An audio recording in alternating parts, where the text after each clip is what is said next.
This is why the tribe of Dan was removed from the Bible. This is also why we see snake worship or maternal mother goddess worship on every continent. When you look into the history of India, they will tell you, oh yeah, we're from the tribe of Dan. And you start to look into what Indians worship and the fact that India has all of these snake temples. Snake worship seems most proficient, as though it had settled down. Basically, it's going to be India. India is one of the most cursed places on this planet. Pretty much the poorest country in the world. India is cursed because they decide to worship the snake. Because they're Danites. Because they inherited this false caste system.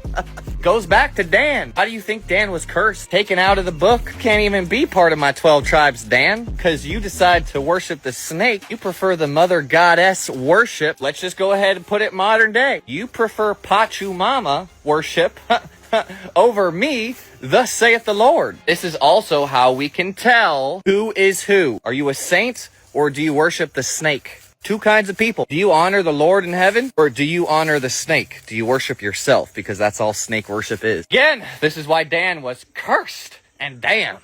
Because the tribe of Dan, they hated their father in heaven. We can see that today in modern India. We also see this history of snake worship. The story of Saint Patrick casting the snakes out of his home country and sending them back from whence they came. Story of Saint Patrick is the story of the righteous people and man who helped to drive the tribe of Dan, the Tuat Danann, out of Ireland. Because the Druids, which is almost 100% similar to the Levitical priesthood, FYI, they began getting into some pretty heavy snake worship. This is also why the Levites went astray, because the Levites were taken over by Dan. Ooh!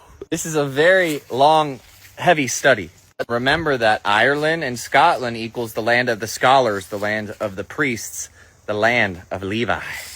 Doesn't mean that there are not Danites and Judites living where Levi lived. But the point is that the Levites are heavily centered in Ireland. We'll get to that later. The point is that the tribe of Dan, just as they had done before, they did everything that they could to destroy the priesthood of Levi, because Levi also equals the bride of Christ. This is why John the Baptist was a Levite. Moses was a Levite. The list goes on and on. Dan seeks to destroy the leaders, the teachers, the preachers, more than any other tribe, because if you can get the Levites to not do their job, biblically, well, the entire tribes, they won't ever do anything. It was the Levite who baptized Messiah. It goes pretty deep.